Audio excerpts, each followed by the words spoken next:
Biblia ang sasagot, itanong mo kay Soriano. Ang kapayapaan po ng Diyos sa mga ating Panginoong Kristo ang manatili sa ating lahat. Mga kapatid, isang magandang araw po sa inyong lahat. Magandang gabi, magandang hapon, magandang tanghali. Ano man pong oras tayong nakakarating sa inyo ngayon, ay papasalamat po tayo sa Panginoon kasama ng ating mga kapatid sa Church of God International at meron tayong mabuting pagkakataon na muli ay makapagpatuloy ng ating pong ginagawa tuwing Biyernes. Ito naman po ang dating daan Worldwide Bible Exposition. Kasama po natin ang kapatid na Eli Soriano. Kapatid na Eli, magandang araw po sa inyo.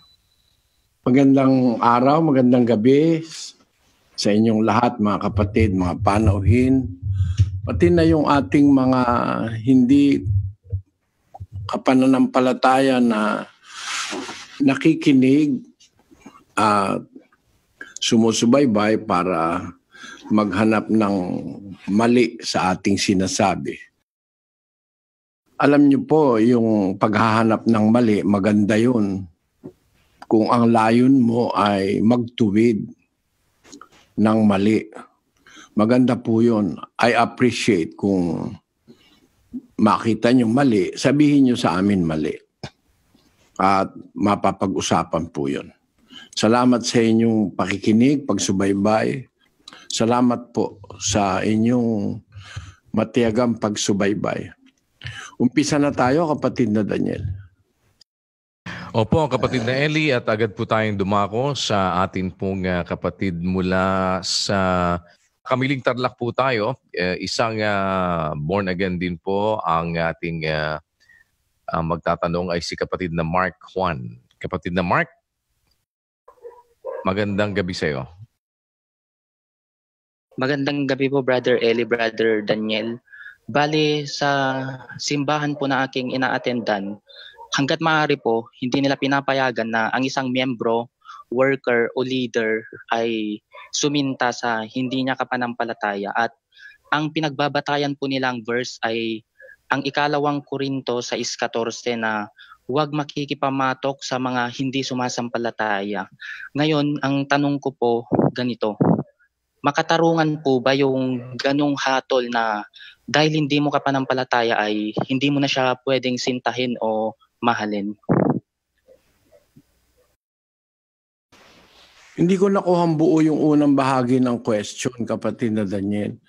Doon daw sa kanilang dinadaluhan niya, pinagbabawal ang, ano yun? Makipagkasintahan po o suminta sa hindi po nila kasama sa kanilang pananampalataya. Kapatid na Eli, kung worker man o miyembro man, hindi po pwede daw sa kanila, hindi pinapayagan. Alam mo, kapatid na Mark, meron tayo sa ano yun parang bagay ng tao. A thing of men, ng mga tao. Na yung ating yung ating pagkakagusto, pagkakaroon ng crush o pagmamahal, pag-ibig, ano yan merong instinct ang tao na kahit halimbawa maganda para sa iba, sa kanya hindi maganda Ngayon, kahit hindi maganda sa iba, sa kanya maganda. Yun ang nagugustuhan niya. Ako kasi sa haba na ng panahon na ako'y nagtuturo sa mga kapatid sa Iglesia ng Diyos, madalas akong pagka mayroong magpapakasal, makikita ko, sabi ko, tinan mo nga naman kako ang kalooban ng Panginoon.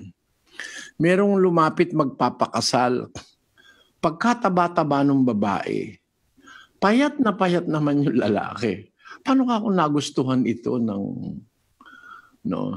Meron naman pagkataas-taas nung lalaki, ang baba naman ng babae. Halos hanggang dibdib lang yung babae. Minsan naman baliktad, yung babae naman ang mataas, yung lalaki naman ang maliit.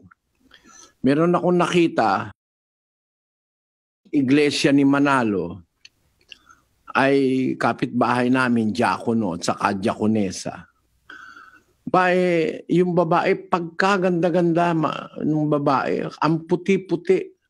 Sukat ang magustuhan ang isang taong kung tawagin Pedro Tapak.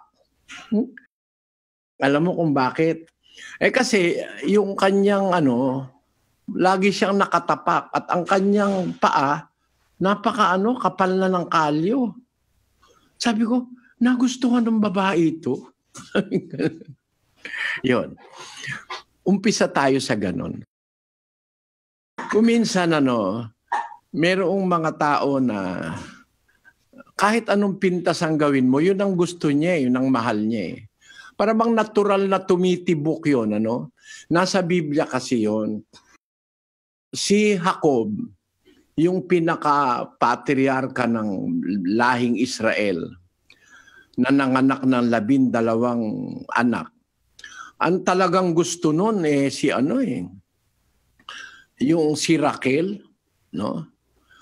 Kaya nagsilbi siya doon sa kanyang biyenan na si Laban. Nagsilbi siya ng 7 taon para hinihingi niya ang kamay ni Raquel, mapangasawa niya. Nung gabi na siya ay ikasal, ang ginawa ni Laban ay may inuman yun, may inuman. Siguro lasing na. Ang pinapasok ni Laban doon sa tolda ni Jacob, si Leah. Nung magising siya kinabukasan at siguro pag sa ulian ng isip, ang akala niya si Raquel yun, pero hindi pala si Leah. Ang nangyari, kapatid, ganito. Sabi, ba't mo ako dinaya? Sabi naman ni Laban, hindi ika namin kaugalian na ibibigay yung mas bata. Dapat yun munang pinakamatanda ang ibibigay, mapangasawa. Sabi ni Jacob, palibasa talagang gusto niya si Raquel. Sabi niya, maglilingkod ako sa iyo ng 7 taon pa. Ibigay mo rin sa akin yung susunod. Yun talagang gusto niya. Hindi ko na binabasa pero nasa Kapitulo 29 yan ng Henesis. Ngayon, ang punto ko doon, kapatid na Mark, meron talagang gusto mo Kahit meron ka ng bibigay sa yung iba, ayaw mo yun. Gusto mo talaga yung gusto mo. Ang punto ko, hindi mo matuturuan yung isang tao mapipigil o kaya mapupwersa na gustuhin niya yung ayaw niya. Pero ako, naniniwala ako, hindi naman masama na ang hanapin mong mapangasawa kung maghahanap ka o kaya kung susunod ka sa Biblia, pwede namang huwag kang maghanap. Kasi ang sabi sa 19:14 ng Kawikaan ganito, Bahay at mga kayamanan ay minamana sa mga magulang, ngunit ang mabait na asawa ay galing sa Panginoon. Yung mabait na asawa galing sa Panginoon yon, sabi ng salita ng Diyos. Kaya kung gusto mo nung galing sa Panginoon, dapat mag-aasawa ka doon sa mga taong may takot sa Diyos. Yun ang unang preference mo. Tao na kumikilala sa Diyos, may takot sa Diyos. Huwag kang mag-aasawa ng ateista. Nako, sisirain mo ang buhay mo, pati kaluluwa mo. Pag nag-asawa ka ng isang babaeng hindi naniniwala sa Diyos. Ngayon, ang punto ko ganito. Ang mabait na asawa galing sa Panginoon. A prudent wife is from the Lord. Kaya lang, minsan meron kang gusto, hindi mo naman kasama sa iglesia, Hindi naman bawal yun. Hindi naman. Lalo na kung may pag-asa ka namang bandang huli, mahikayat mo, Kasi yun sinasabi ni Apostol Pablo doon sa unang Korinto, Kapitulo 7, versikulo 13, pakinggan mo kapatid.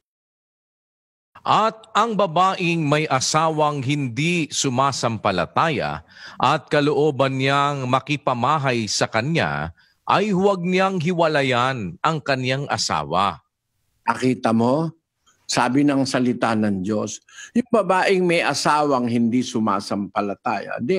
Meron pala sa unang iglesia na babae, kaanib, sumasampalataya. Pero yung kanyang asawa, yung lalaki, hindi sumasampalataya. Hindi bawal kasi paano pinayagan niya, no? Ang babaeng may asawang hindi sumasampalataya at kalooban ng hindi sumasampalatayang makipamahay sa kanya, kung ikaw yung babae, huwag mong hihiwalayan yung asawa. Kasi gusto namang makisama ng lalaki kahit hindi mo kapanampalataya. Meron lang tagubili ng mga apostol. Bawa, nagkaasawa ka, babae o lalaki, ikaw ang lalaki, ang mapapangasawa mo, babaeng hindi sumasampalataya. O kaya yung babae ang mapapangasawa, lalaking hindi sumasampalataya. Ang tagubilin lang ng apostol ganito, sa unang Pedro 3, versikulo 1, ganito nakasulat. Gayun din naman, kayong mga asawang babae, pasakop kayo sa inyong sari-sariling asawa, upang kung ang ilan ay hindi tumalima sa salita, ay mga hikayat ng walang salita sa pamamagitan ng ugali ng kani-kaniyang asawang babae. Yan ang utos sa mga babae sa iglesia. Kung yung asawa mo hindi naman tumatalima, hindi sumasampalataya, pakikisamahan mo ng mabuti para sa pamamagitan ng ugali mo. Bawa, upang ang ilan hindi tumalima sa salita, ayaw silang makinig sa salita, ay mga hikayat ng walang salita sa pamamagitan ng ugali ng kani-kanyang asawang babae. So ang pag-asa mo, sa mabuting pakikisama, mahihikayat mo siya later on. You can win your wife for the Lord or you can win your husband for the Lord. Yun ay nagaganap pag mabuti kang makisama. May pantas kang pakikisama sa asawa mo kahit hindi sumasampalataya. Gaya nung sinasabi sa talata, the wise soul, the wise wins, sa 11:30 ng Proverbs sa English, basahin natin kapatid na Daniel. The fruit of the righteous is a tree of life, and he that wins souls is wise. Pagiging pantas yung makahikayat ka. He that winneth soul. Basahin natin sa Tagalog. Ang bunga ng matuwid ay punong kahoy ng buhay, at siyang pantas ay humihikayat ng mga kaluluwa. Yung pantas, nakakahikayat ng mga kaluluwa. Yung kaluluwa, papunta sa Diyos, ano? Pero pag ang hihikayat sa tao, mga kampo ng demonyo, mas madaling manghikayat, Pero pagka yung panghihikayat sa Diyos, ang nakakagawa noon na makahikayat siya sa Diyos ay yung pantas. Kaya merong provision, kapatid, sa Biblia. Kung nagustuhan mo, talagang yun ang gusto mo. You want to spend the rest of your life with that particular person. Kahit hindi siya kapanampalataya, pwede naman, di naman ipinagbabawal yun. Kaya lang, meron kang tinitignan na obligasyon sa hinaharap. Mahihikayat mo ba siya? Sa magandang pakikisama mo, madadala mo ba siya sa Diyos? Kung ang sagot ng puso mo'y oo, pwede kang mag-asawa. Ganon ang aming tinuturo sa mga kapatid sa iglesia. Naintindihan mo, kapatid na Mark? Opo, Brother Eli. Yung iglesia mo hindi nagtuturo ng tama. Kinalulungkot ko. No? Okay, kapatid na Mark, sana ay patuloy kang sumubaybay sa ating mga Bible study at ating mga Bible exposition. At kung loloobin ng Diyos, inanyayahan ka namin sa Monday, pasimula ng ating mass indoctrination, June 1. Sana ay mapagbigyan mo kami. Salamat kapatid na Mark at Pagpalain ka nawa ng Panginoon. Si kapatid na Ben-Hur Galon ay atin pong puntahan at silipin natin kung okay na po ang ating linya mula po sa Tanay Rizal. Kapatid na Ben-Hur, tuloy po kayo. Subukan po natin. Sana ay maayos na po ang ating linya. Sige po. Magandang gabi po sa inyong lahat dyan. Brother Daniel, ayan. Brother Eli. Maraming salamat po sa pagkakadala ko po sa inyong araw sa gabi nito. Sige po, tuloy po kayo kapatid na Ben-Hur. Ano po ang inyong katanungan?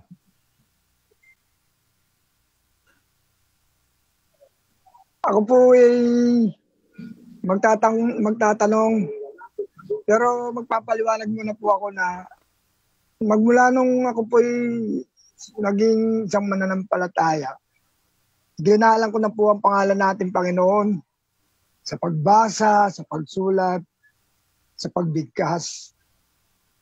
Kaya po pagka nakakarinig po ako ng mga taong hindi gumagalang, nalulungkot po ako. Kaya tatanong ko po sana sa inyo, Brother Eli, kung yung mga taong hindi gumagalang sa ating Panginoong Hesus, sa kanyang pangalan, meron po bang kaparusahan? Yun po ang aking tanong. Kasi po, nanonood ako ng YouTube, yung mga preacher na naririnig ko, magagaling po silang magpaliwanag, pero hindi po nila ginagalang ang pangalan natin. Kaya po, yun po ang aking tanong sa inyo. Brother Alam mo po, salamat po kapatid na Ben-Hur. Salamat at nagkarinigan tayo. Unang-una kapatid, yung paggalang sa pangalan ng Panginoon, hindi po yun ang pinakamataas eh. Ang utos po o ang kalooban ng Diyos, sabi doon sa Mateo 6:9, kapatid na Daniel, pakibasa mo. Magsidalangin nga kayo ng ganito, Ama namin na nasa langit ka, sambahin nawa ang pangalan mo. Nakita mo yan kapatid na Ben-Hur, Hindi lang galang sasambahin pa natin ang pangalan ng Ama, ng Panginoon Diyos. Ang ginagamit sa Griego na orihinal na wika na pinagkuhanan ngayon itong mga isinalin sa Tagalog, ang ginamit na salita yung Greek 37, hagiadzo. To make holy, ibig sabihin nun, i-consider mo yung pangalan ng Diyos na sagrado, siyang bagay na sagrado. To make holy. That is ceremonially purify or consecrate. Mentally, to venerate. No? Ibig sabihin ng venerate, sambahin. Tatratuhin mo ang pangalan ng Diyos na sagrado, sasambahin mo, no? Kaya lang, ang nilagay sa English, hallowed be thy name. Okay na rin kasi yung salitang hallow, mayroong respect yun eh. Pero ang dapat sana itrato ito na sagrado. Mahigit pa sa paggalang. Kasi nga sasambahin. Ang sabi ngayon sa Exodo, Kapitulo 20, pakinggan mo ang sabi kapatid na 7, kapatid na Daniel. Huwag mong babanggitin ang pangalan ng Panginoon mong Diyos sa walang kabuluhan, sapagkat hindi aariin ng Panginoong walang sala ang bumanggit ng kaniyang pangalan sa walang kabuluhan. Ayon. Kung mo nga sagrado yun, hindi mo nga dapat gamitin o kuhanin gagamitin mo sa bagay na walang kabuluhan, no, kapatid. Yan ang isa sa mga utos sa 10 utos na huwag mong basta binabanggit o ginagamit ang pangalan ng Diyos sa walang kabuluhan. Yung salita namang itinranslate, huwag mong babanggitin. Ang pinanggalingang salita sa Ebreo ay nausaw, na ang kahulugan ay kuhanin. No, kuhanin. It is literally, figuratively, absolutely, and relatively to accept, advance, arise, able to, etc., etc., etc. Ang daming kahulugan nung nausaw. Pero ang preferred meaning doon ay kuhanin o kunin. Tama ang pagkakatranslate sa English. Kasi sa English, hindi babanggitin ang sinabi. Ang nakalagay sa King James Version, thou shalt not take, huwag mong kukunin para gamitin, ilagay, banggitin. Thou shalt not take the name of the Lord thy God in vain. For the Lord will not hold him guiltless that taketh his name in vain. Tama, appropriate yung pagkakasalin sa English. Huwag mong kukunin at gagamitin ang pangalan ng Panginoon mong Diyos sa walang kabuluhan. Huwag mong babanggitin, pwede na rin, huwag mong gagamitin. Ayun. Hindi aariin ng Diyos na walang sala. So nagkakasala sila. Parang ganito, no? Para maintindihan mo ako, kapatid na Ben-Hur. Meron mga tao nagbibiruan. Ay, my God! Oh my God! Oh my God! Ganon ang ganon.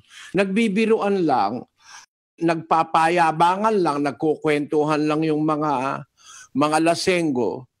Oh my God, oh my God, oh Diyos ko, sabing ganon. Tapos, sa palengke, nagtatawaran yung bumibilit sa kayong tindera. Diyos ka naman ikaw, napakabarat mo. Sabi, Diyos ko naman, napakabarat. Ba't kailangan isama mo yung pangalan ng Diyos sa tawaran ng isda sa palengke? Dapat hindi ganon ang paggamit. Lumalabas, pag ginagamit mo sa walang kabuluhan, parang lumalabas, kaaway ka ng Diyos. 139:20 ng awit. Pakinggan mo, kapatid na Ben-Hur. Sapagkat sila'y nangagsasalita laban sa iyo ng kasamaan at ginagamit ng iyong mga kaaway ang iyong pangalan sa walang kabuluhan. Ayon, ginagamit ng mga kaaway mo ang iyong pangalan sa walang kabuluhan. Ito ang pinakamabigat na kasalanan ng mga pastor ngayon. Ginagamit yung pangalan ng Diyos sa walang kabuluhan. Hindi lang yung mga miyembro nila ang gamit ng pangalan ng Diyos sa walang kabuluhan, kundi pati pastor siya ang pangunahin. Paano niya ginagamit sa walang kabuluhan? Pakinggan mo sa Marcos 7:7, kapatid na Benhar. Datapwat walang kabuluhan ang pagsamba nila sa akin na nagtuturo ng kanilang pinakaaral ng mga utos ng mga tao. Ayon, magtuturo sila sa kanilang iglesia, utos ng tao. Tapos sinasangkalan ang Diyos. Ganon. Dinadahilan ng Diyos. Ang isa dyan, itong si Morris Cirulo eh. Matindi ang kawalanghiyaan nitong pastor na ito, itong si Morris Cirulo. Sana marinig ako nitong walanghiyang matandang ito. No? Magsasalita ba naman dito sa Brazil, sasabihin, meron kang sinabi ang Diyos sa akin na, alin yun, na pagpapalain ko kayo, sabi, bibigyan ko kayo ng pagpapalang pinansyal, sabi raw ng Diyos. Tapos, kaya lang, tuturo ko sa inyo, mananalangin ako, sabihin ko sa inyo, paano kayo makakatanggap. Pero, yan kang telepono mo, hawakan mo, tumawag ka, gumawa ka ng commitment na 900 hiyaw. Tindi ka ako nito? Pinapasabi ba ng Diyos yun? Natitiyak ko wala sa Biblia yon. Itong pastor na ito, itong si Morris Cirulo, makapalang pagmumukha nito, isumbong ninyo ako sa kanya. Napakawalang hiyang pastor nito. Pakinggan nyo sandali, kundi walang hiya ito. Isa yan sa mga born again ngayon eh. Tuturo born again. Pakinggan nyo muna sandali. que está trazendo uma palavra para você. Crede nos meus profetas e prosperareis, é o que diz a Bíblia. Então escute o que esse homem de Deus está falando com você. Tenho certeza que Deus vai mudar a sua história e a história da sua família. A história de negócios, de posições na sociedade. Isso é muito importante. Deus disse a mim, filho, eu quero que tu digas ao meu povo. Yan, naiintindihan nyo naman English sabi niya. Sabihin mo sa aking mga tauhan, to my people. Dito sa huling kapanahonang ito, sabi raw ng Diyos sa kanya, ulitin nga natin yung kapirasong punto na yon. Huwag mo na umpisahan doon sa Portuges. Ang mas maintindihan nila yung English Deus disse a mim, filho, sabi niya, he said to me, son, sabi ka sa akin, anak, lumalabas, pinapalabas niya, anak siya ng Diyos. Pero ako, tutul ako agad, anak ng demonyo itong walang yang ito. Bakit? Manluloko ito Pakinggan nyo. He said to me, son, ano raw, tuloy natin. Na sociedade. Isso é muito importante. Deus disse a mim, filho, eu quero que tu digas ao meu povo, nesses últimos dias, eu tenho uma unção especial que eu vou liberar sobre o meu povo. Algo que eu nunca jamais fiz antes. Eu vou liberar sobre eles uma unção financeira. E eu quero te dizer hoje, algo que nunca aconteceu antes na tua vida vai acontecer a ti. Hoje, neste programa, eu vou orar em poucos momentos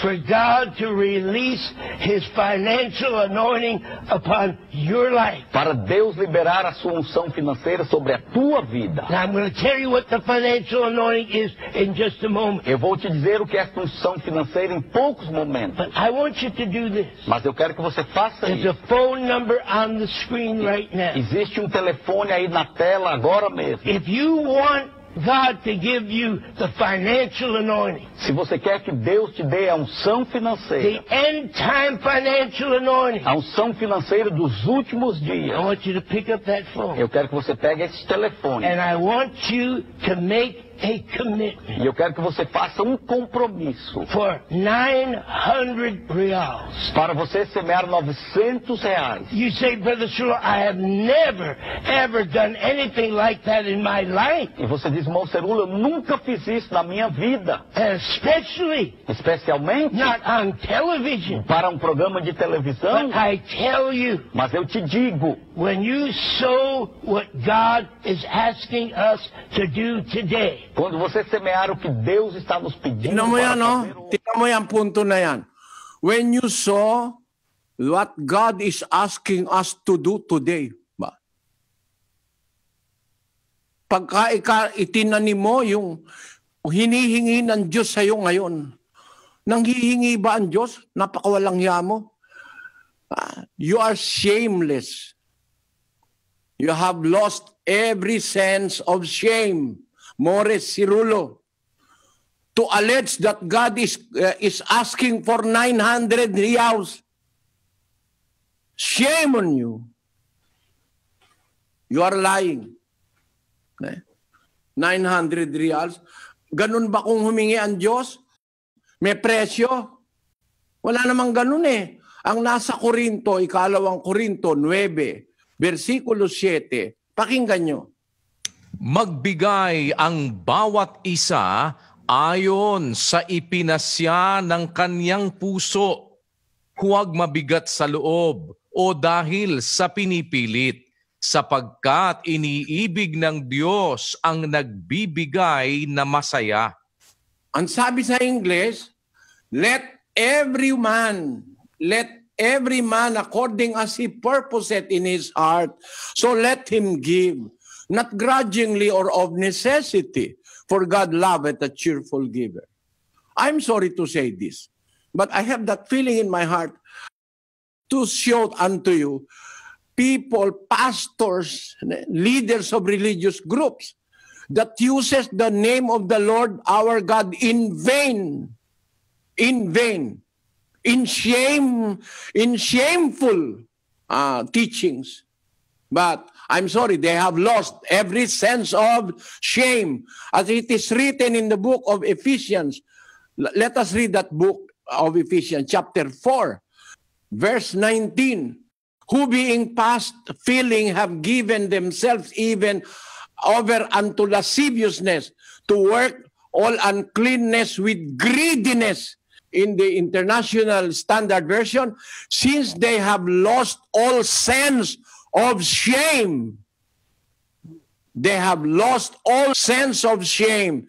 They have abandoned themselves to sensuality and practice every kind of sexual perversion without restraint. Napakatitindi ng kawalangyaan nitong mga taong ito. Kagaya niyan, nako, sana makaharap ko yan. Gusto ko makaharap ko yung mga pastor na yan eh. Kahit na teleconferencing eh. Where in the Bible can you prove that on a particular day you are talking to the Brazilian that God is asking for 900 reals? That is shamefulness. Matinding kawalangyaan yan. Morris Cirulo, you are not a son of God. You are the son of your father, the devil, who is a liar. Because you cannot encounter any verse in the Bible that God is promising financial anointing in the last days.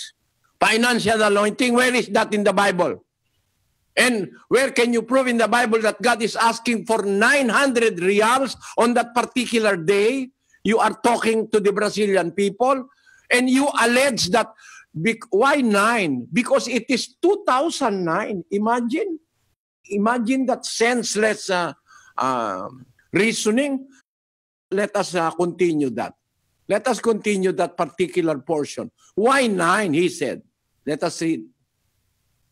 You will receive from God. Você vai receber da parte de Deus something you have never received before. algo que você nunca recebeu Now, antes. why 9? Por que 9? Brother Sulu, why are you asking for 9? Por que você está pedindo por 9? I'll tell you why. Eu vou te dizer por quê. Because this is the year 2009. Porque este é o ano de 2009. Bakit daw number- 9? Kasi ngayon daw ang taong 2009. Imagine this shamefulness. And there are Filipinos who are believing in this shameless man, son of Satan, not of God. I beg to disagree. Blatantly, you are a liar. There is no such teaching in the Bible. For you to be blessed by God, you have to invest 900 reals, and you are going to sow 900 reals because it is 2009. Now it is 2020. Maybe he will be asking for 2,000. 2,000 reals is about 200,000 pesos. Ganyang kalupit yung mga walang hiya na yan. Ginagamit ang pangalan ng Diyos sa walang kabuluhan. Kaya yan po, talagang masama yan, kapatid na Ben-Hur. Gagamitin mo ang pangalan ng Diyos sa walang kabuluhan, lalo na itong mga pastor. Nagtuturo ng aral ng tao, ginagamit yung pangalan ng Diyos sa walang kabuluhan. Mga kaaway ng Diyos yan. I'm sorry, kahit na ireklamo ako, payag ako eh. Kahit ireklamo ako, patunayan niya sa husgado na meron siyang mababasa sa Biblia na ang Diyos sa isang particular na panahon sa 2009 nanghihingi ng 900 reals. Antindin itong mga walang yang pastor na ito. Pasensya na kayo mga kababayan. No? Kapatid na Ben-Hur, nasagot na siguro tanong mo. Sabi mo, nagkakasala ba sila pag ginagamit nilang pangalan ng Diyos na walang paggalang? Tiyak na tiyak nagkakasala mga yan. At hindi lang paggalang. Ang itinuturo ng Diyos sa kanyang pangalan ay paggalang, pagsamba pa. No? Revere, reverence, pagsamba. Dapat na ipakita natin. Kaya ang panalangin tinuro ni Kristo, Ama namin na nasa langit ka, sambahin nawa ang pangalan mo. Yan po ang dapat nating maintindihan. Salamat kapatid na Benhar. Naunawaan mo po ang sagot. Opo. Maraming salamat po, Brother Eli. Salamat po. Magandang araw po sa inyo. Maraming salamat po at lipat naman tayo ng Taytay Rizal pa rin, no? Isang miyembro naman po ng mga Baptist.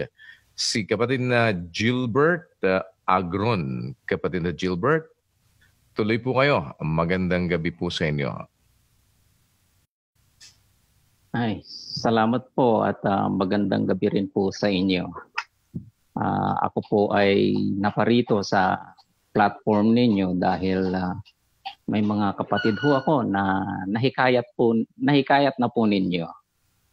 And of course, nabanggit mo dyan ay Baptist, although I wasn't able to mention that dun sa facilitator ninyo. But anyway, yes, I am. And ayun nga, ay yung aking kapatid na nasa inyo ay of course, nagtatalo kami minsan. At sa aming mga pagtatalo ay lagi niya po akong hinahamon. At recently ay hinamon niya ulit ako. Okay, ang sabi niya, and I quote, "Kung mahal mo kami kuya sa aming kaligtasan, pamalian mo sa harap ni Brother Eli yung tinuturo sa amin. Huwag kang mag-alala, lalaki akong kausap. Kapag napamalian mo ang paniniwala naming itinuturo ng kapatid na Eli, aanib kami sa iyo." So, yan po yung dahilan kung bakit po ako nandito.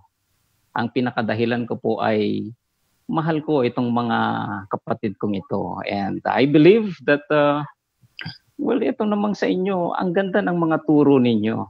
Okay? Katulad ng nabanggit lang ni Sir Eli kanina regarding yung mga taga-Brazil of using the name of God in vain. Well, totoo naman yun. But regarding my love with my brethren, I believe that my family members na nasa inyo ngayon ay they were only believe. I'm sorry to, wala na kasi akong ibang word na i-describe ito. But I believe that they were only deceived by the cunning craftiness of the deceiver. And the deceiver were able to pervert the true gospel of the Lord Jesus Christ and added something sa gospel. And that is why those that are deceived cannot believe and cannot confess that they are now or they are already saved. Well, I don't know. Nakikinig ako talaga sa mga videos ni Sir Eli Soriano. Pero nagtataka ako, ang ganda naman niyang magturo, pero nagtataka ako, bakit hindi masabi ni Sir Eli Soriano na siya ay ligtas na? So bakit hindi niya masabi na kayo ay ligtas na? Meron lang dalawang possible things na nasa isip ko. Probably there are more, pero bakit kaya niya hindi masabi? Probably because ay hindi sinasabi ng banal na espiritu sa kanya na siya ay ligtas na. Well, sabi ng banal na espiritu ng Book of Romans na, 'di ba? The Spirit itself beareth witness with our spirit that we are the sons of God. And so yun yung isang reason siguro bakit hindi masabi ni Sir Eli Soriano na siya ay ligtas na. At sa kaduluduluhan pa ng kanyang buhay ay na pwede niyang masabi na siya ay ligtas na. Pangalawa, ay pwedeng naling lang din siya nung nagpasimula nung another gospel na tinutukoy sa Galatia. Na akala niya ay kulang pa yung gospel ni Hesukristo. Kaya niya ito dadagdagan pa ng mga mabubuting gawa. Kaya hindi niya pa nasasabi hanggang ngayon. And sad to say ay doon sa mga napanood kong video po ni Sir Eli ay ginamit po niya si Apostle Paul as an example nakapareho niya ng pananampalataya na hindi nasabi ni Apostle Paul na ligtas siya, but he was able only to claim that he is saved at the last hour ng kanyang buhay. So ang tanong ko ho ay, bakit kayong mga dating daan ay hindi nyo kayang sabihin na kayo ay ligtas na?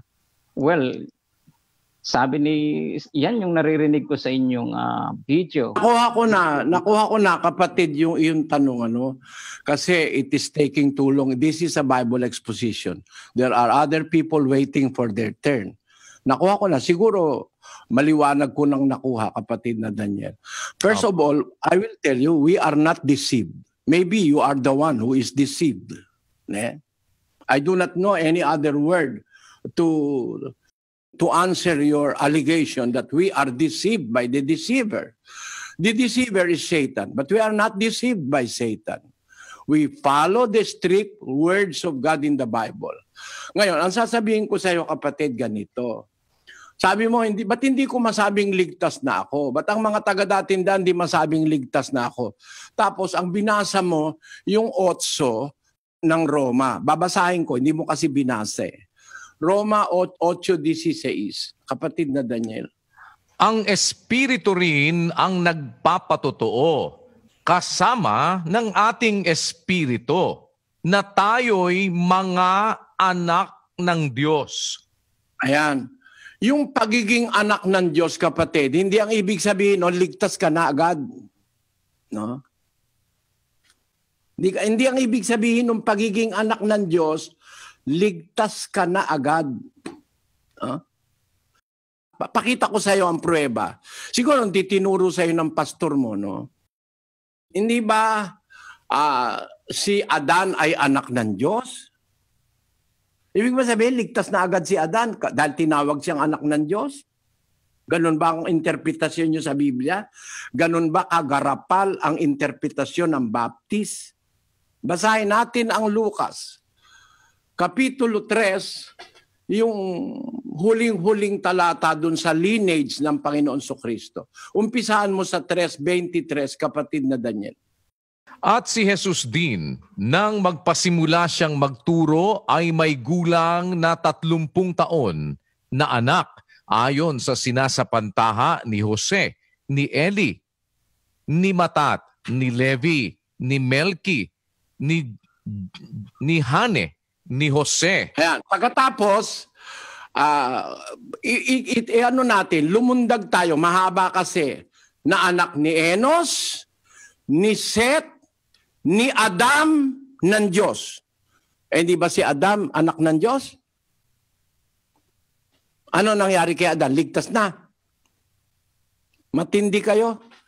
Hindi ko mo anak ng Diyos, ligtas na. Iba yung ligtas kaysa sa anak ng Diyos. Merong anak ng Diyos, umaalis sa pagiging anak ng Diyos. Alam nyo ba yon, mga Baptist, mga ministro ng Baptist? Noong ginagawa ang sanlibutan, merong mga nag-aawitang anak ng Diyos. 34:8 ni Job. Pakinggan nyo. 38:4 ni Job. Kapatid na Daniel. Saan ka nandoon nang ilagay ko ang mga patibayan ng lupa? Ipahayag mo kung mayroon kang unawa. Sinong naglagay ng mga sukat niyaon kung iyong nalalaman? O sinong nag-unat ng panukat diyan? Sa ano nalagay ang kaniyang mga patibayan? O sinong naglagay ng batong panulok niyaon? Nang magsiawit na magkakasama ang mga bituin pang umaga, at ang lahat ng mga anak na lalaki ng Diyos ay naghihiyawan sa kagalakan.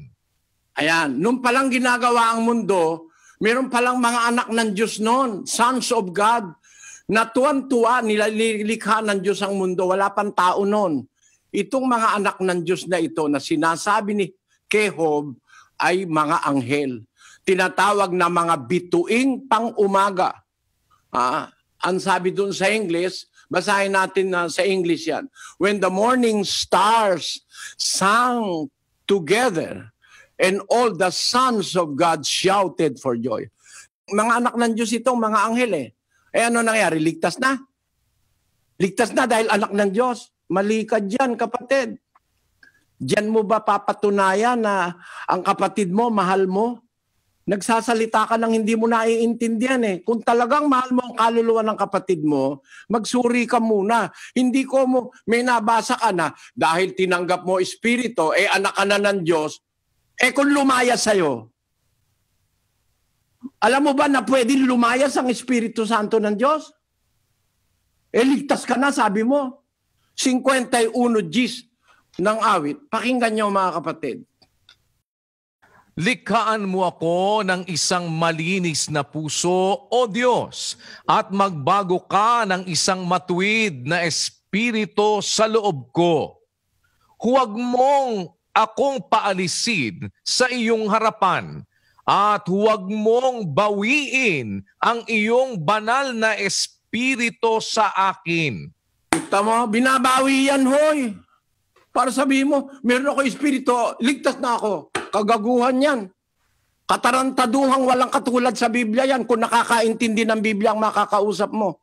Hindi ko mo may espiritu ka, eh tarantado ka naman, ayaw mong gumawa ng mabuti, may anak ka pa rin ng Diyos, ligtas ka pa rin, ayaw mong gumawa ng mabuti. Tapos sasabihin mo, dinadagdagan ko ang ebanghelyo. Yung paggawa ng mabuti, hindi ko dinagdag, nasa ebanghelyo yon. Inalis lang mga baptist. Ayan ang dapat, tawagin mo yung pinakamataas sa inyo. Ayoko kita, kung hindi ka ministro, ayoko kitang kadiskusyon. Ang hamon mo kasi diskusyon eh. Sabi mo, hinahamon ka ng mga kapatid mo. Nung sabihin mo, kung ano sabi mo, I quote, Kuya, kung mahal mo kami, patunayan mo sa harapan ni Brother Eli, na tama yung iglesia mo, aanib kami sa'yo. Maganda yan. Eh kung ang gusto mo, patunayan mo, yan ang hamon mo, humanap kayong pastor mong pinakamataas sa inyo sa baptist. Hindi ikaw, dahil hindi ka naman yata pastor eh. At kung pastor ka, abay kawa-awa naman mga kapatid mo, no? Biro mo, iniwan ka ng kapatid mo, sumama sa akin. Baka may nakita silang liwanag na hindi mo makita sa inyo. Bakit? Unang-una, mali ang presumption nyo, ang deduction nyo. Pagka pala anak ng Diyos, ligtas na. Hindi totoo yan. Maging sa mga anghel, na mga unang tinawag na mga anak ng Diyos, may mga nagkasalat na pahamak. Ibinulid sa kalaliman. No? Naging mga demonyo. Tapos sabi mo, kung mo anak ng Diyos, ligtas na. Mali yan kapatid, wala kang batayan dyan. Ang Diyos pwede niyang bawiin ang kanyang espiritu. Pag nagsalaula ka, kagaya nung miyembro sa Korinto, ligtas ba yun? 5:1 hanggang 3, kapatid na Daniel, ng unang Korinto. Sa kasalukuyay nababalita na sa inyo'y may pakikiapid, at ang ganyang pakikiapid ay wala kahit sa mga hentil, na isa sa inyo'y nag-aari ng asawa ng kanyang ama. At kayo'y mga mapagpalalo, at hindi kayo bagkus ng alumbay upang maalis sa gitna ninyo ang gumagawa ng gawang ito. Sapagkat ako sa katotohanan, bagamat wala sa harapan ninyo sa katawan, ngunit ako'y nasa harapan ninyo sa espiritu. Akin ngang hinatulan na ang gumawa ng bagay na ito na tulad sa ako'y nahaharap. Sa pangalan ng ating Panginoong Hesus, nang nangagkakatipon kayo at ang aking espiritu na taglay ang kapangyarihan ng ating Panginoong Hesus, upang ang ganyan ay ibigay kay Satanas. Nakita mo? Di ba miyembro ng iglesia yan? Pero gumagawa ng masama, ayaw magawin yung mabuti. Ang ganyan ibigay kay Satanas sa ikawawasak ng kanyang laman upang ang espiritu ay maligtas. Kaya yung espiritong ibinibigay ng Diyos sa bautismo, inaanis yun. Pagka ititiwalag ka sa iglesia, totoo, may tiwalag. Sa inyo yata, walang tiwalag eh. Kahit ano gawin nyo, ligtas na kayo eh. Yan ang masama sa iglesia ng Baptist.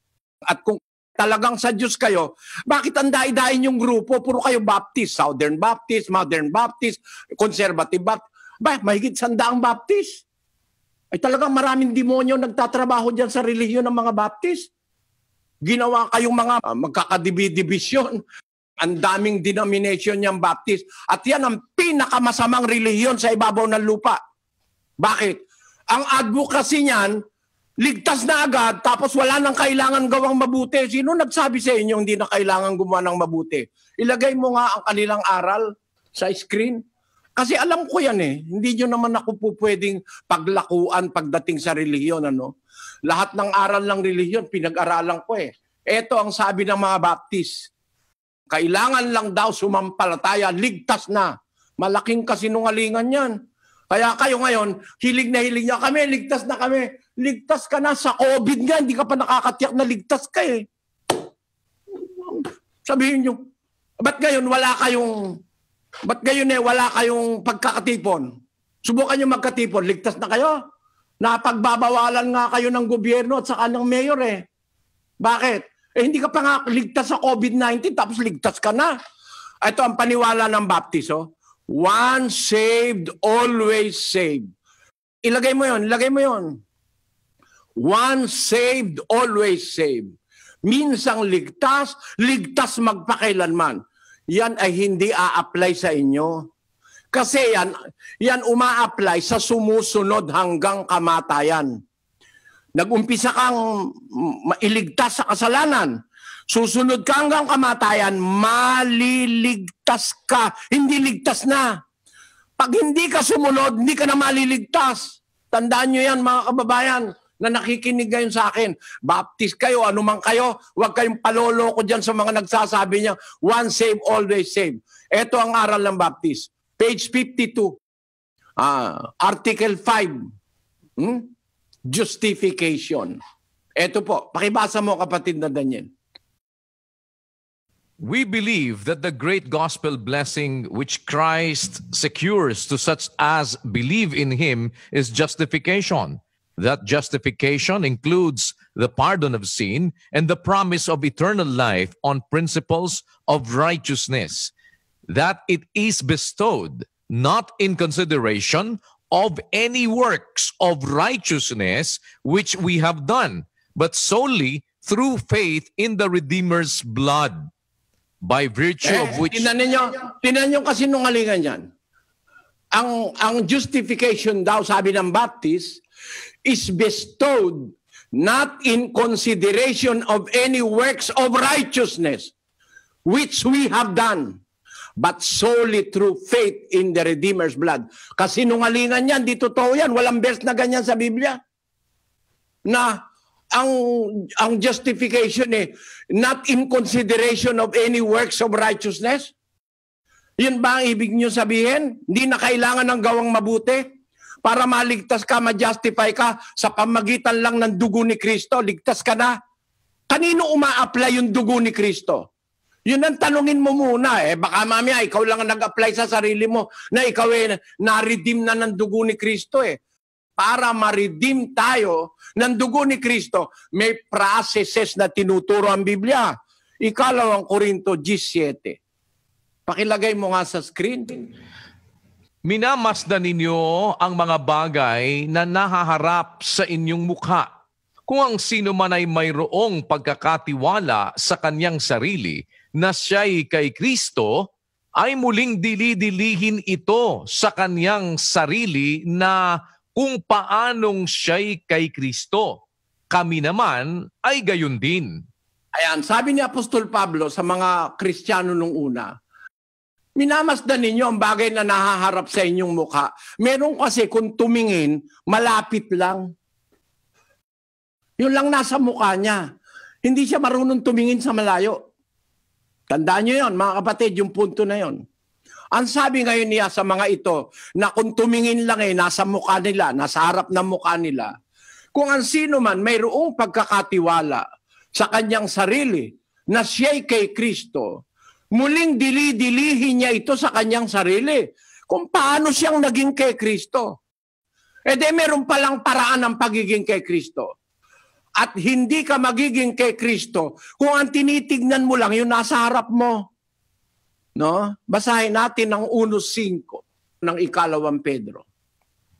Oo, at dahil din dito, sa pagkaragdag sa ganang inyo ng buong sikap, ay idagdag ninyo sa inyong pananampalataya ang kagalingan, at sa kagalingan ay ang kaalaman, at sa kaalaman ay ang pagpipigil, at sa pagpipigil ay ang pagtitiis, at sa pagtitiis ay ang kabanalan.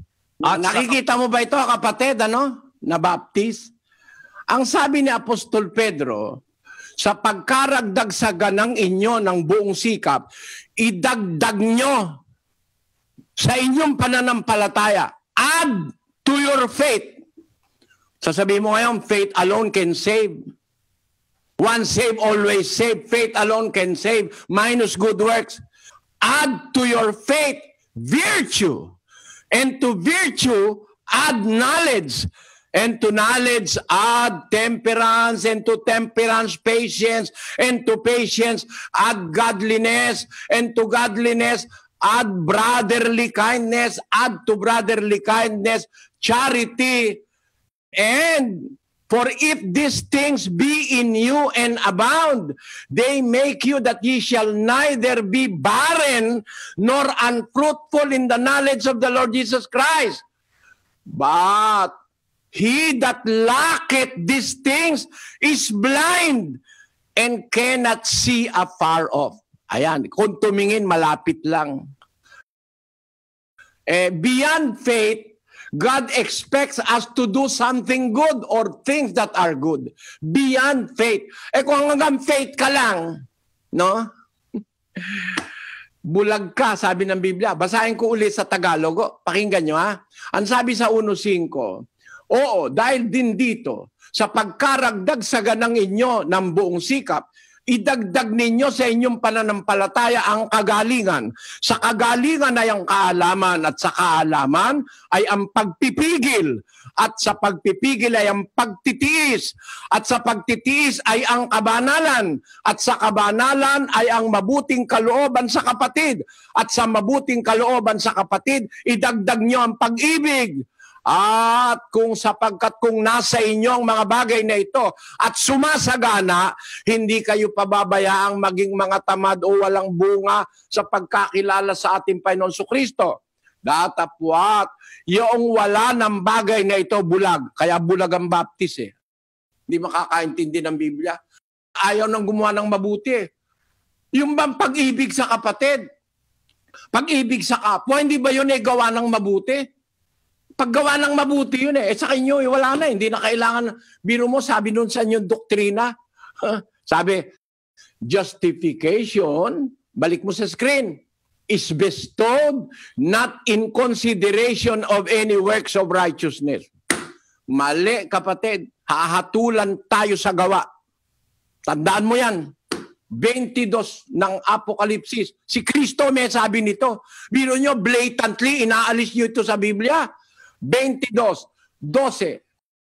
Narito, ako'y madaling pumaparito, at ang aking gantimpala ay nasa akin, upang bigyan ng kagantihan ang bawat isa ayon sa kanyang gawa.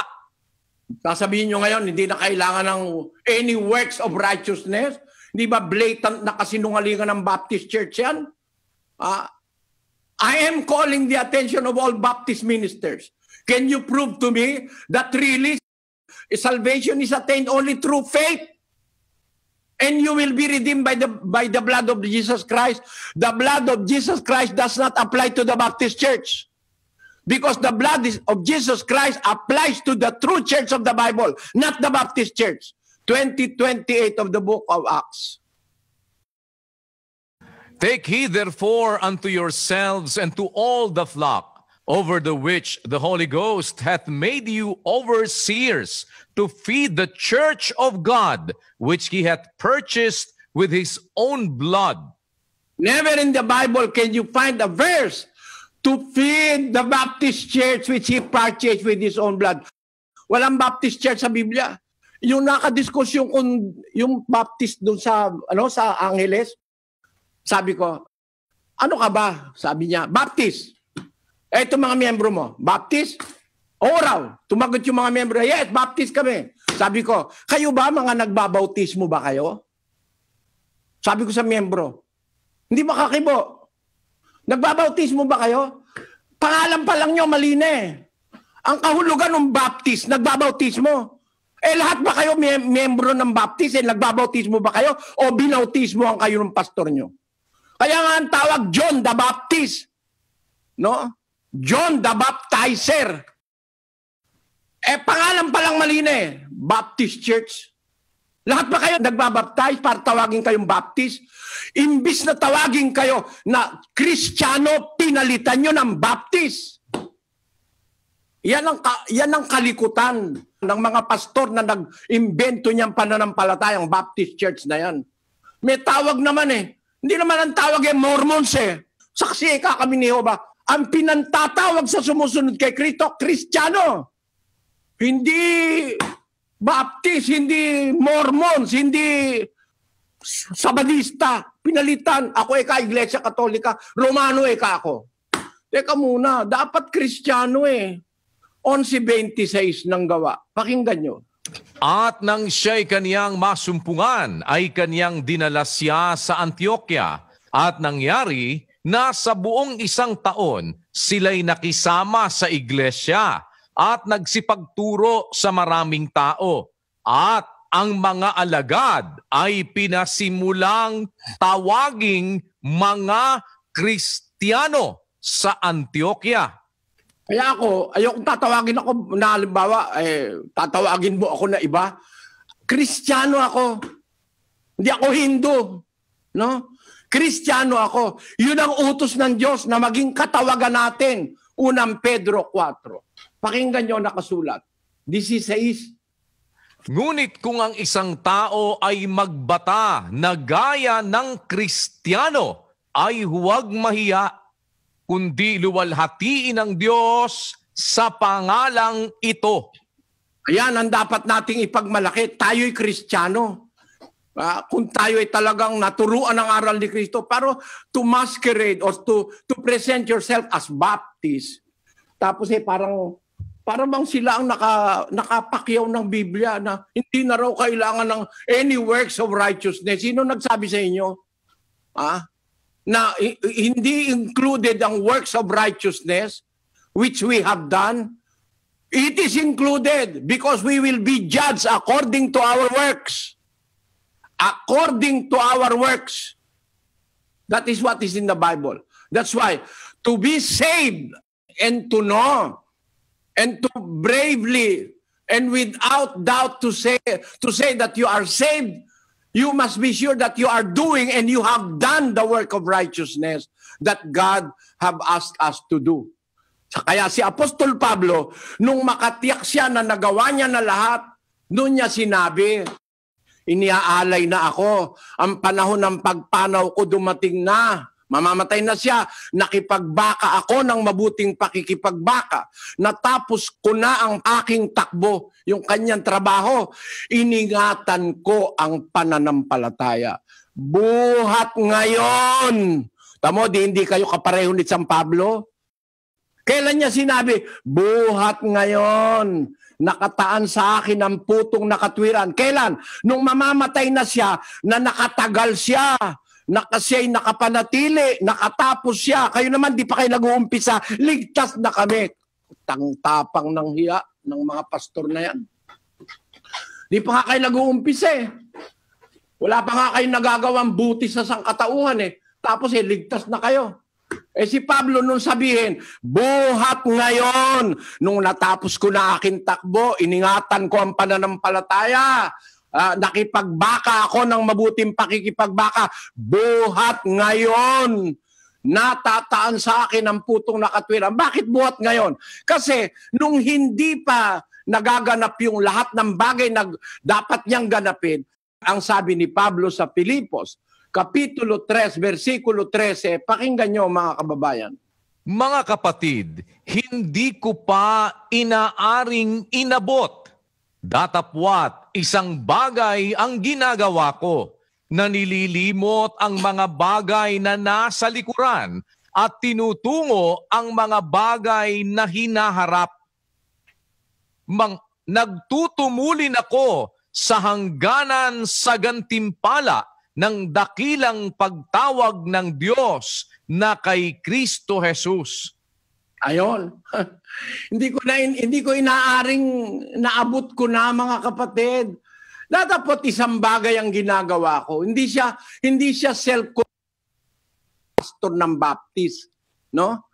Hindi ko pa inaaring inabot. Isang bagay ang ginagawa ko. Nililimot ko ang bagay na nasa likuran, tinutungo ko ang bagay na hinaharap. Tapos sabi niya, nagtutumulin ako sa hangganan ng gantimpala. Wala ka pa sa finish line, sasabihin mo, champion ka na. Alam mo, kapatid, sumali ka sa sports. Pagka may running, tatakbo ka. Pag wala ka pa sa finish line, huwag sasabihin champion ka. Kaya mo lang masasabing ikaw ang champion pag ikaw ay unang-unang nakarating dun sa finish line.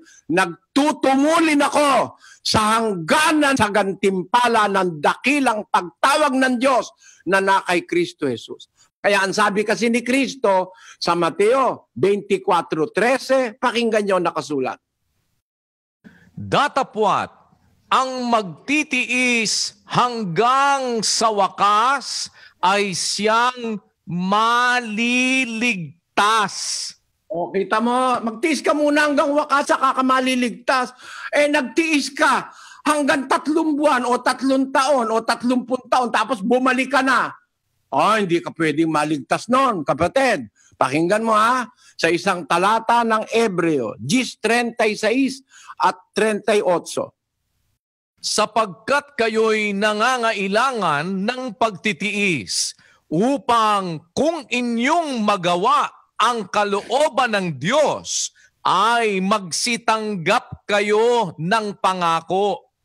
38. Ngunit ang aking lingkod na matuwid ay mabubuhay sa pananampalataya at kung siya ay umurong ay hindi kalulugdan ng aking kaluluwa. Nakita mo, kapatid? Yan ang hindi tinuturo ng Baptist. Mga talatang yan, di binabasa sa Baptist. Sabi ng Diyos, ang aking lingkod na matuwid, mabubuhay sa pananampalataya. Shall live in faith. But, if any man draw back, my soul shall have no pleasure in him. Kung siya'y umurong, hindi siya kalugod-lugod sa aking kaluluwa. Sabi ng Diyos, pag umurong ka kasi, hindi ka na maliligtas eh. Kahit nakasampu ka ng taon, umurong ka, hindi ka maliligtas. Basahin natin ang batayan. Nakasulat sa Biblia yan, O basahin natin ng extra pa. Sa Ezekiel, Kapitulo 3, at ang bersikulo ay 20. Pakilagay sa screen. Basahin natin. Muli, pagka ang isang taong matuwid ay lumilihis sa kaniyang katwiran at gumawa ng kasamaan at ako'y naglagay ng katitisuran sa harap niya, siya'y mamamatay sapagkat hindi mo siya pinagpaunahan. Siya'y mamamatay sa kaniyang kasalanan at ang kaniyang mga matuwid na gawa na kaniyang ginawa ay hindi aalalahanin. Ayun, kita mo? Yung matuwid, lumihis sa kanyang katwiran, gumawa ng masama. Ano mang kanyang ginawa, hindi naaalalahanin. Kaya nakita nyo, napaka-vital ng gawain. You have to continue working the work of God and you have to finish, no? Meron trabaho, kapatid. Sasabihin niyo, wala nang works. May trabaho. Tinanong nga ng mga Hudyo, Panginoong Jesus ano ba ang gawa ng Diyos na nararapat naming gawin? Sumagot ang Panginoong Jesus. Magsigawa kayo, hindi dahil sa pagkaing napapanis, kundi dahil sa pagkaing tumatagal hanggang sa buhay na walang hanggan, sabi niya. No? Ngayon, doon sa 3 ng Juan, ang sabi ng Panginoon Kristo, ang pagkain ko ay gawin ang kalooban niyaong nagsugo sa akin at tapusin ang kanyang gawa. Ang Panginoon Kristo may gawain. Yun ang kanyang pagkain. Ang pagkain ko, basahin mo na nga, kapatid, na Daniel 4:34. Sinabi sa kanila ni Jesus, ang pagkain ko ay ang aking gawin ang kalooban ng sa akin ay nagsugo at tapusin ang kanyang gawa. Ang anak ng Diyos gumagawa nga eh. Eh tayo, gagawa ba tayo? Basahin natin ang 15:5 ng Juan, kapatid na Daniel. Ako ang puno ng ubas, kayo ang mga sanga. Ang nananatili sa akin at ako'y sa kanya ay siyang nagbubunga ng marami. Sapagkat kung kayo'y hiwalay sa akin, ay wala kayong magagawa. O di dapat pala tayong gumawa. Kaya lang ang paggawa natin, kasama ang Kristo. Kasi apart from me, hiwalay kayo sa akin, wala kayong magagawa. Eh di meron tayong gagawin. Ang katunayang, pinagagawa tayo ng mabuti, pinapamalian ko yung aral ng Baptist na hindi raw considered ang any work of righteousness. Sabi nung katarantaduhan na yun. No? Anong katunayang yan? Kalooban ng Diyos.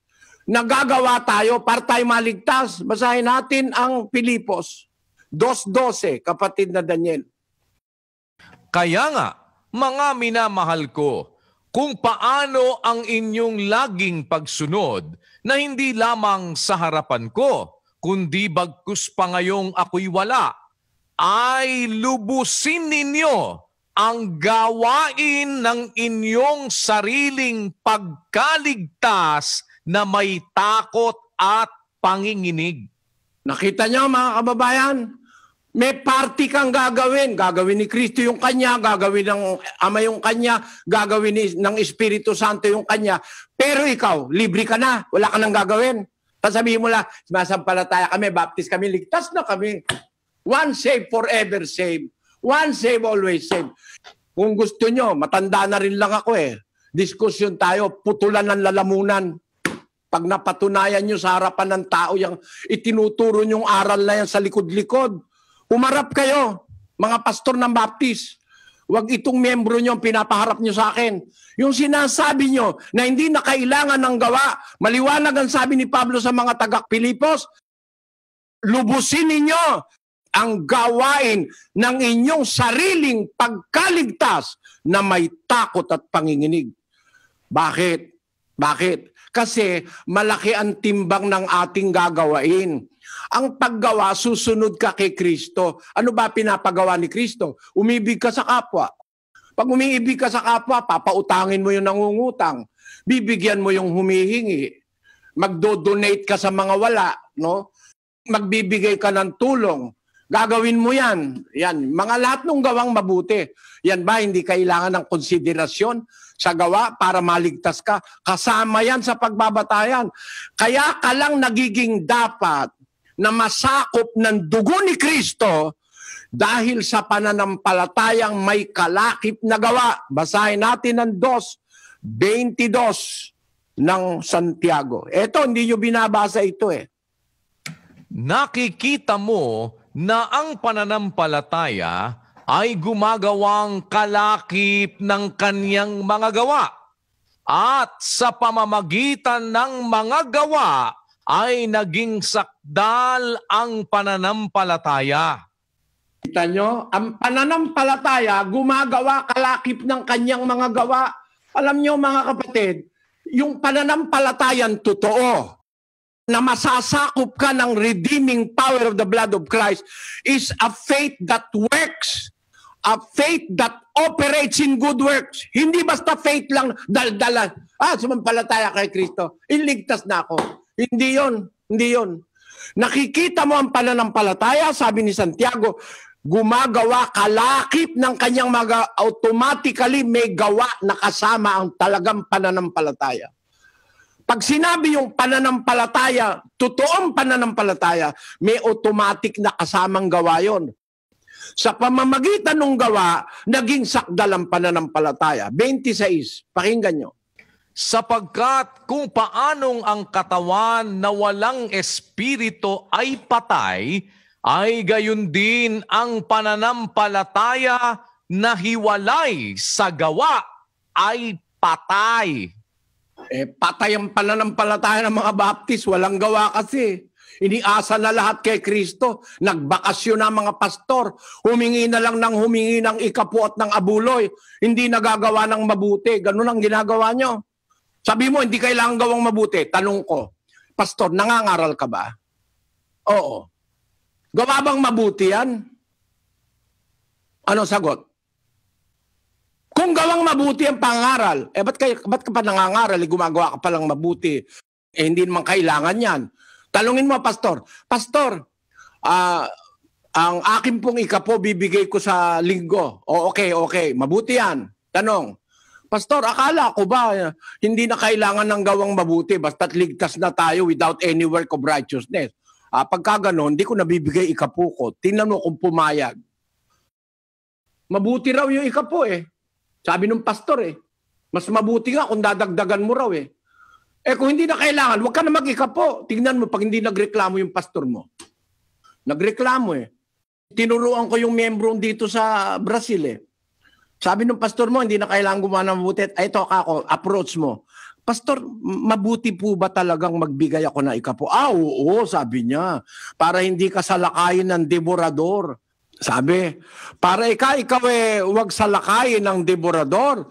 Magbigay ka na ikapo, mabuti talaga yan. Sabi niya. Sabi niyo po, pastor, hindi na kailangan ng gawang mabuti. Hindi na po ako magbibigay na ikapo. Hindi ka dapat. Sabi, tinan mo, ayaw pumayag pagka pera ang hindi na ibibigay Pero sabi nga nung pastor Tuason doon sa Angeles City, nakadiskusyon ko. Ibig mo sabihin, pag sumampalataya ka, ligtas ka na forever? Oo raw. Kahit mangalo niya ka, kahit ikaw ay gumawa ng masama, pumatay ka ng kapwa, ligtas ka pa rin. Sabi ko, tindi ng paniniwala nitong mga Baptist na to. Malaking kademonyohan ang naituro sa inyo ng Amerikano. No? Ikinalulungkot ko, hindi ko dinadaya ang mga kapatid mo. Tinuturoan ko mga kapatid mong gumawa ng mabuti. Mabuting iniuutos ng Diyos sa Biblia. Hindi sariling mabuti ng tao. Ang masama, yung sarili mong mabuti. Yun ang sinasabi ni Pablo sa 3:5 ng Tito. Pakinggan nyo. Na hindi dahil sa mga gawa sa katwiran na ginawa nating sarili. Hindi dahil doon sa gawa na ginawa mong sarili. Sarili mo lang gawa, sarili mo lang ideya, sarili mo lang katwiran.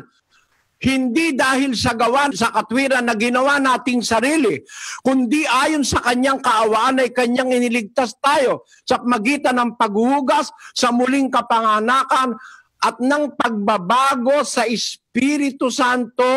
Ayan ang sabi sa Biblia. Hindi yung gawa ng katwiran ng ginawa mong sarili. Pero yung ginawa mo, kasama mong ginawa ni Kristo. Kasama kang gumawa ni Kristo. Kasama kang gumawa ng Diyos. Sasabihin mo, di na kailangan yon, katarantaduhan yan. Sa unang Korinto, Kapitulo 12, ganito ang sinasabi sa versikulo 5. Pakinggan nyo mga kapatid. At may iba't ibang mga pangangasiwa, datapwat iisang Panginoon. At may iba't ibang paggawa, datapwat iisang Diyos na gumagawa ng lahat ng mga bagay sa lahat. Mo, dapat coordinated ang paggawa. Gagawa ka kasama ng Diyos kasi ang main na gumagawa ang Diyos. 2:13 ng Pilipos. Sapagkat Diyos ang gumagawa sa inyo maging sa pagnanasa at sa paggawa ayon sa kanyang mabuting kalooban. Ayan, Diyos ang gumagawa sa inyo maging sa pagnanasa at sa paggawain sa kanyang mabuting kalooban. Pag ang gawa, ginawa mo kasama ng Diyos, ginawa mo kasama ni Kristo, sabihin mo, hindi kailangan yon. Kalokohan.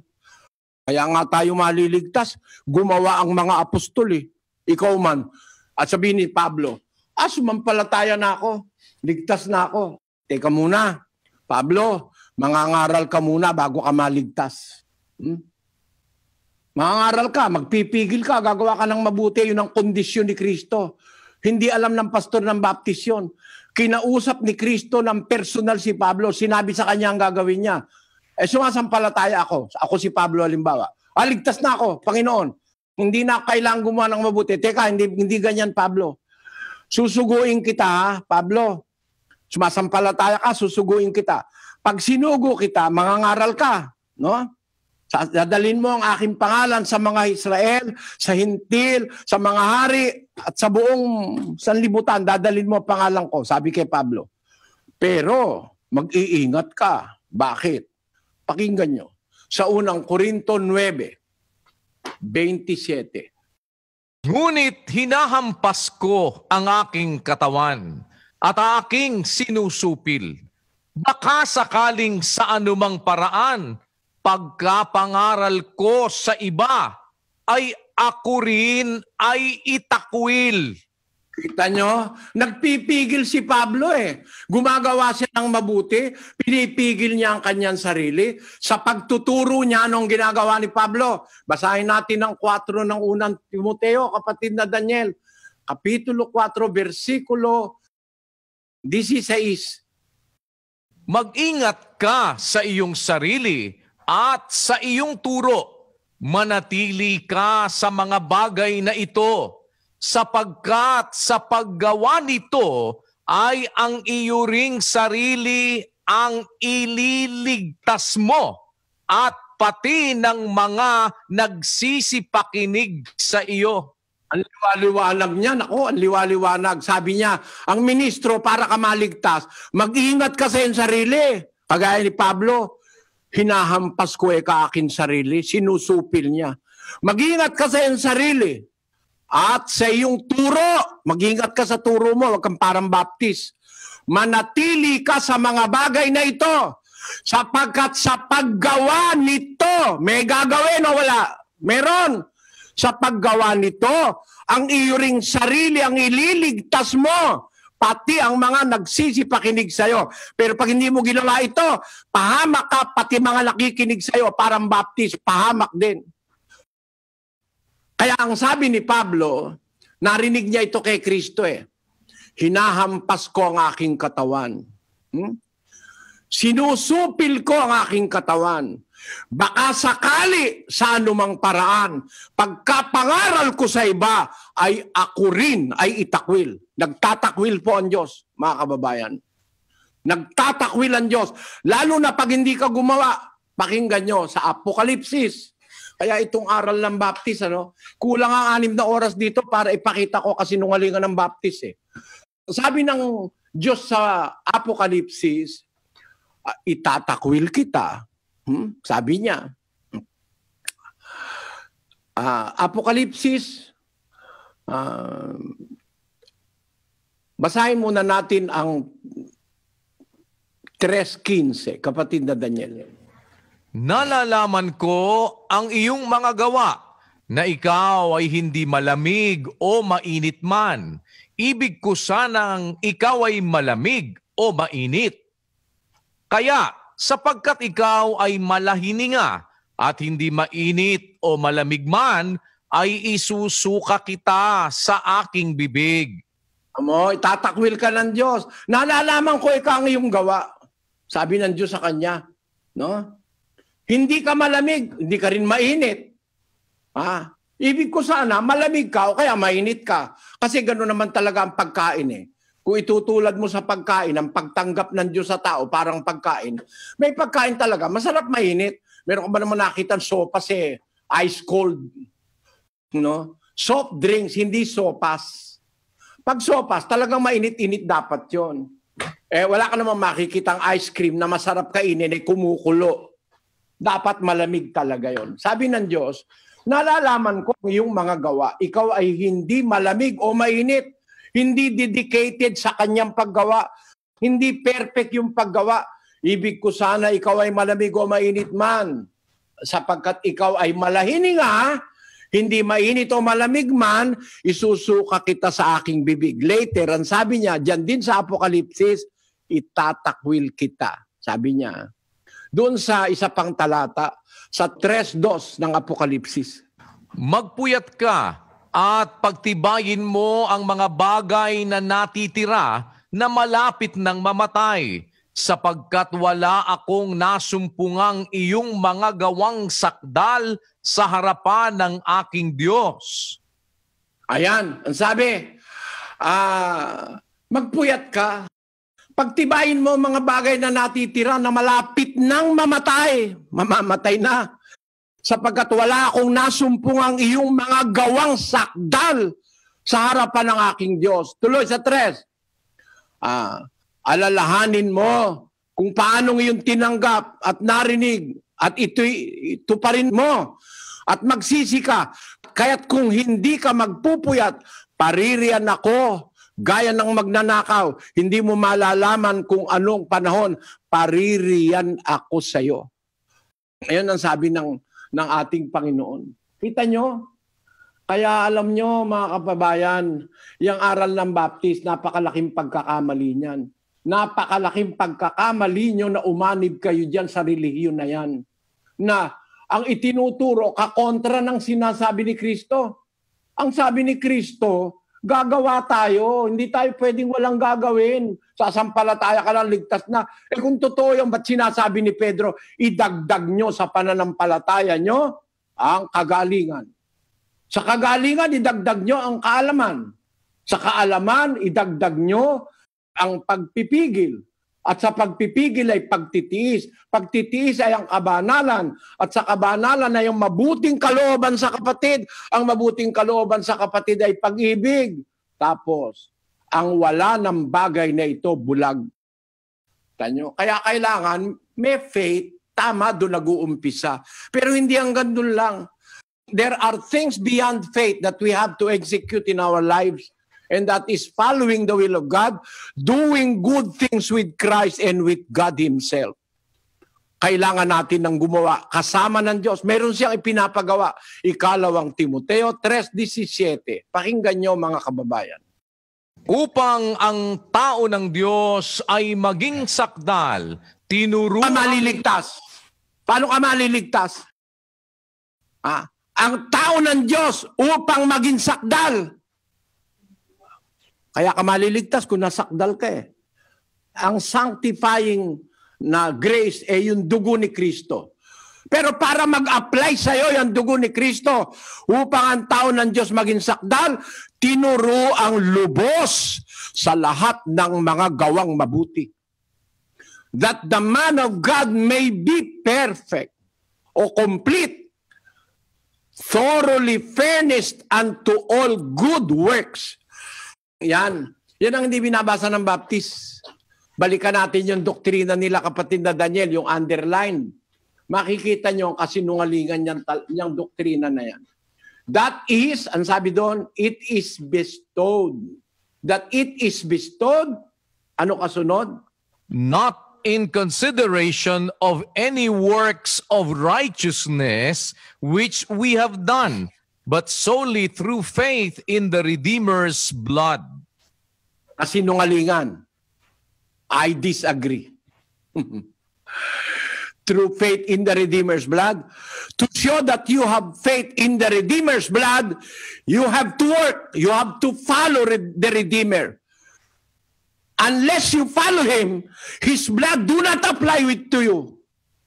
The redeeming power of the blood of Christ will not apply to those people who do not work with Christ, who do not follow Christ. Vamos leer.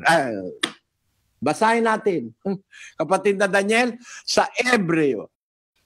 Ito po, ang sabi sa 5:7 ng Hebreo. Pakinggan nyo. Na siya sa mga araw ng kanyang laman ay naghandog ng mga panalangin at mga daing na sumisigaw ng malakas at lumuluha doon sa may kapangyarihang makapagligtas sa kanya sa kamatayan. At siya'y dininig dahil sa kanyang banal na takot.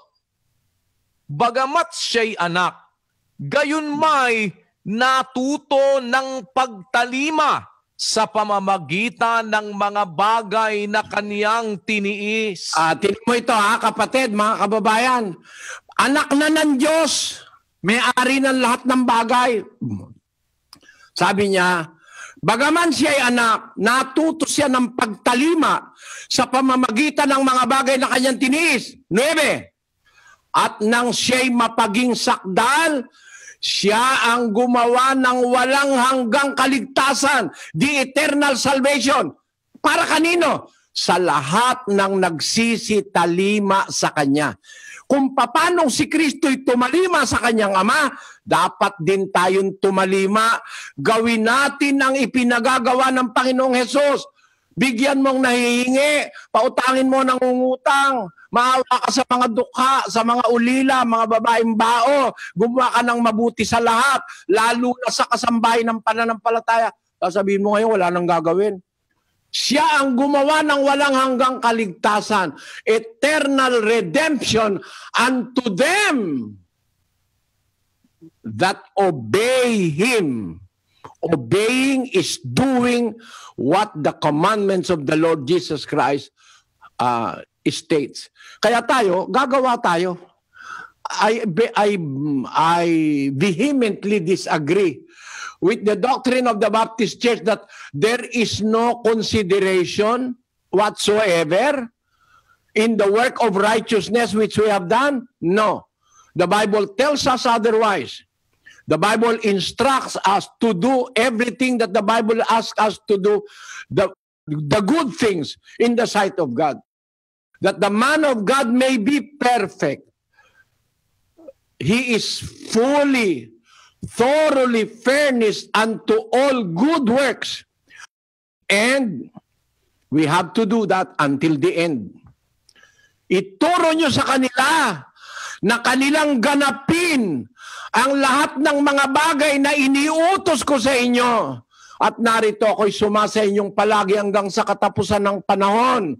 Pero pag hindi nyo ituturo at hindi nyo gagawin, lalayasan ko kayo. Yun ang sabi ni Kristo. Ako'y sumasa inyo. Pero pagka hindi nyo ginawa, lalayas ako sa inyo. Pati Espiritu Santo, lalayas yan. 13 ng 2 Korinto, versikulo 5. Siyasatin ninyo ang inyong sarili kung kayo'y nangasa pananampalataya. Subukin ninyo ang inyong sarili. Hindi ba ganinyo nalalaman sa ganang inyong sarili na si Hesukristo ay nasa inyo? Maliban na nga kung kayo'y itinakwil na. Nagtatakwil yan. Kahit sumasampalataya, kapag hindi ka nagpatuloy sa pananampalataya at saka sa paggawa ng mabuti, itatakwil ka ng Diyos. Isusuka kita sa aking bibig, sabi ng Panginoon. Itatakwil ka. 28:9 ng unang kronika. Pakinggan nyo. At ikaw, Salomon na aking anak, kilalanin mo ang Diyos ng iyong ama at paglingkuran mo siya ng sakdal na puso at ng kusang pag-iisip, sapagkat sinasaliksik ng Panginoon ang lahat na puso at naaalaman ang lahat na akala ng pag-iisip. Kung iyong hanapin siya, ay masusumpungan siya sa iyo. Ngunit kung pabayaan mo siya, kanyang itatakwil ka magpakailanman. Kita nyo si Haring Solomon, pinakamahal ng Diyos na hari yan, na minahal na masyado ng Diyos, binigyan ng kayamanan, karangalan, karunungan, walang kapareho kahit sino. Pero sabi ng Diyos sa kanya, pag pinabayaan mo ang Diyos, tatakwil ka niya. Asan ngayon yung once save, always save niyo? Kalukuhan niyang aral na yan. Naku, nahalata ako, kapatid na Daniel, wala na pala tayong oras. Salamat kapatid na Gilbert. Wala na akong oras Meron kami kasing 10:30, 14 minutes na lang. Gusto ko pang ma-acknowledge kapatid na Daniel, bilisan mo lang ang pagbabasa ng mga andating daan comments ng ating mga kababayan. Salamat kapatid na nagtanong, kapatid na Gilbert. Samahan ka nawa at pagpalain ka ng Diyos. Kaawaan ka nawa, pati ang iyong sambahayan. Brother Daniel, punta na tayo dun sa mga, wala na tayong oras, bilisan mo lang. Opo, ang ating pong mga komentaryo mula sa ang dating daan at the Old Past social media account, si Reggie Tilanas. Katoliko po ako pero nang niyaya ako ng kapatid ko na makinig sa Bible study nyo, Nagustuhan ko agad dahil dito kahit di ka nagbabasa ng Bible, may matututunan kang aral. Kaya salamat sa Diyos dahil may programang ganito. Si Viola Curtis, I'm a Catholic po. Loobin po ng Diyos makapakinig at makatapos sa mass indoctrination. Si Jean Sumayaw, salamat sa Diyos sa aral na ipinapaliwanag po ninyo sa amin. Naliliwanagan po kami na di po namin ito naririnig sa dati naming religion. Salamat, may nagpapaunawa po sa panahong ito. Si Raven James Dumangan, pag si Brother Eli talaga ang sasagot, may batayan sa Biblia. Kaya ang sarap makinig sa kanya dahil nararamdaman mo sa sarili mo na totoo ang kanyang mga sinasabi. Salamat sa Diyos sa mga ganitong pagkakataon. Si Yuki, eye-opener yung unang tanong kasi ito yung mga common sa mga kilalang iglesia ngayon. Dapat masidhing pakinggan ito nung mga napipilitan lang lumipat ng pananampalataya dahil sa pagsinta. Si Celerina Franco, Brother Eli, good evening po. Isa po akong tagapakinig ninyo. Wala po akong mali na nakikita sa mga binabasa ninyo. Hindi po ako magtitiis manood o kaya makinig sa inyo kung hindi ko nararamdaman ang katotohanan na binabasa ninyo. Yun pong INCM, pag nanonood ako, puro tuligsa po sa inyo. Nabubuisit po ako kasi alam ko na hindi totoo mga sinasabi nila.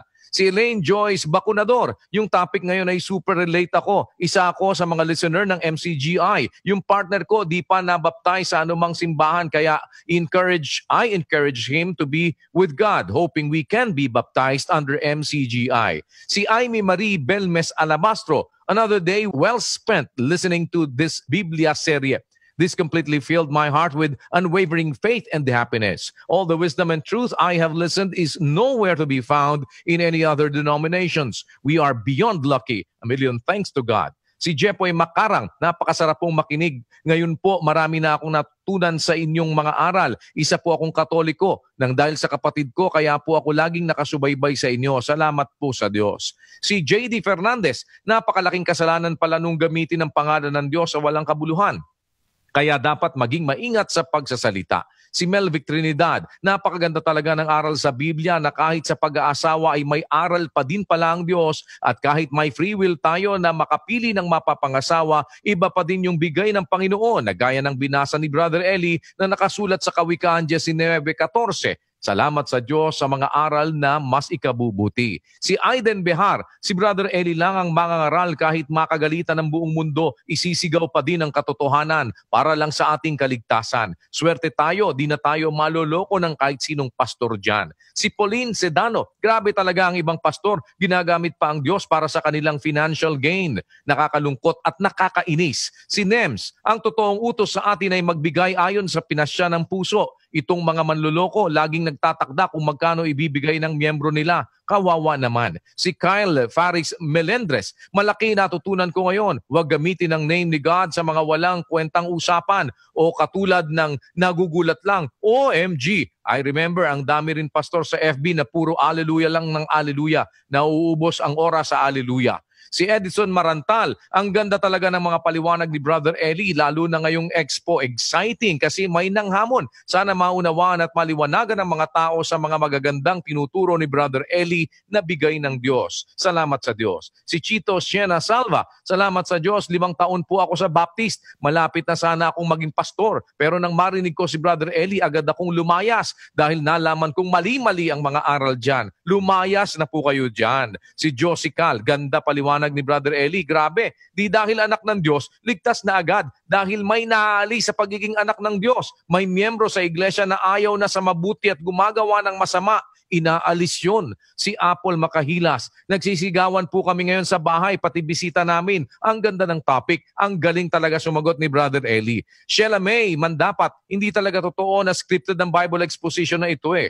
Nagpapatunay lang na hindi makikipagsabwatan ng Baptist kay Brother Eli kasi gusto nila mapahiya si Brother Eli. Pero di nila magawa, awa ng Diyos. Si Lance Perez Loreto, kala ko dati nililistan ng mga itinatanong o itatanong ng mga magtatanong sa iba't ibang lugar para kako siguro malista na ni Brother Eli yung mga sitas na babasahin niya. Yun pala, alam niya talaga lahat ng nasa sita sa Biblia. Sobra-sobra pa paliwanag. Paano ka pa niyan di maliliwanagan? Salamat sa Diyos. Si Lanlan, Catholic po ako pero umahanga ako sa pagpapaliwanag ni Brother Eli sa Bible. Sobrang napakalinaw ng kanyang paliwanag. Kahit di ako kaanib pero masasabi ko super duper masarap makinig dito.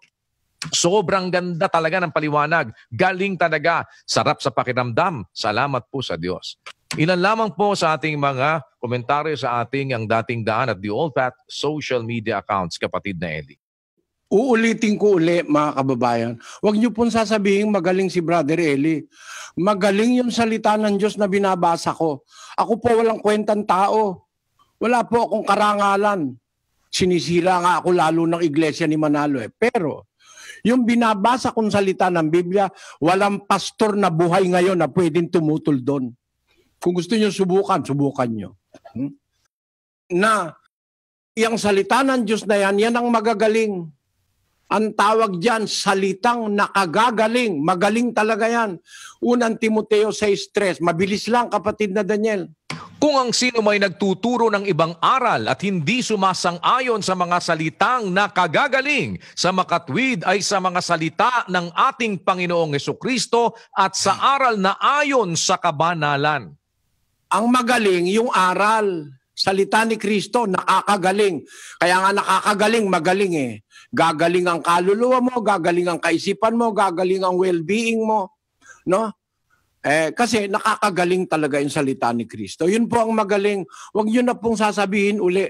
Nasasayang tuloy oras natin. Ulit-ulit ako nagpapaliwan. Huwag kayong magpapasalamat sa akin. Huwag nyo sasabihin magaling ako. Masama po yun. Masama po yun. Ang magaling ang aral ni Kristo. Ang karangalan ay para sa Diyos na may-ari ng ating buhay.